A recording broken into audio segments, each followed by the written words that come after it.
Hi friends, welcome to my government channel. ఈ మధ్యన తెలంగాణలో గురుకుల పాఠశాల పరిస్థితి ఎంత దరిద్రంగా ఉందో దానికి ఇదొక ఉదాహరణ. గురుకులంలో తనిఖీకి వెళ్ళి కంగు తిన్న అడిషనల్ కలెక్టర్. ఆసిఫాబాద్ జిల్లా కౌటాల మండలంలోని మొగడ్ దగ్గడ ఆశ్రమ పాఠశాలలో తనిఖీకి వెళ్ళిన అడిషనల్ కలెక్టర్ దీపక్ తివారీ వంట మనిషి లేకపోవడంతో రోజువారీ కూలీలతో వంట చేయిస్తున్న వాళ్ళని చూసి షాక్ అయ్యారంట. స్టోర్ రూమ్లోకి వెళ్ళి బూజు పట్టిన ఆలుగడ్డలు, ఐఎస్ఐ మార్కు లేని ఉప్పు ప్యాకెట్లు దర్శనం.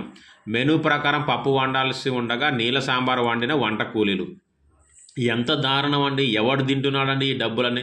గవర్నమెంట్ డబ్బులు ఇస్తలేదంటే ఇస్తుంది. రాజకీయ నాయకులు తింటురా, అధికారులు తింటురా, లేకపోతే స్కూల్ వాళ్ళు తింటున్నారా? ఇంకా దారుణం ఏంటంటే కలెక్టర్ వస్తున్నాడా అని చెప్పేసి కొన్ని కోడిగుడ్లు ఉడికించగా అవి కుళ్ళిపోయిన పరిస్థితి. పిల్లలకు ఇప్పటి వరకు కనీసం యూనిఫామ్లు వేయలేదంట. కోడిగుడ్లు ఏమో కుళ్ళిపోయిన కోడిగుడ్లు.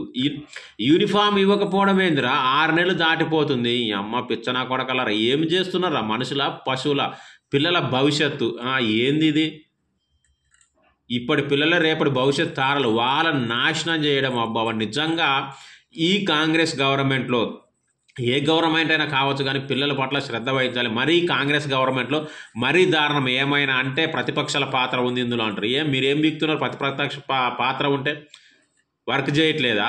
మంత్రులు, మినిస్టర్, ఎమ్మెల్యేలు ఏం చేస్తున్నారు? ఇప్పటి వరకు స్కూల్ యూనిఫామ్లు ఇవ్వలేదట. చలికాలం ప్రారంభమై చలితో గజగజ వణికి చేస్తుంటే బ్లాంకెట్లు ఇవ్వలేదంట. మీరు మాత్రం ఇంట్లో వెచ్చగా మంచిగా పడుకుంటారు.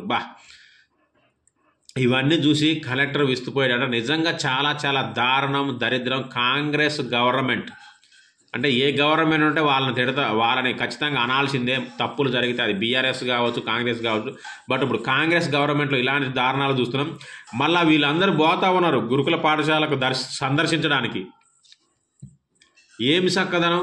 పిల్లల్ని నాశనం చేస్తున్నారు, పిల్లలు చనిపోతున్నారు, గాయాల పాలవుతున్నారు. ఇక్కడనైనా కాంగ్రెస్ గవర్నమెంట్ మేలుకొని మంచి చేస్తే, అన్ని సక్కంగా చేస్తే సక్కంగా ఉంటారు. లేదంటే ఖచ్చితంగా ప్రజలు వచ్చే ఓట్లలో, సర్పంచ్ ఓట్లు వస్తున్నాయి, ఖచ్చితంగా బుద్ధి చెప్పాలి. ఆ పిల్లల తల్లిదండ్రులు ఖచ్చితంగా గుర్తుపెట్టుకోండి.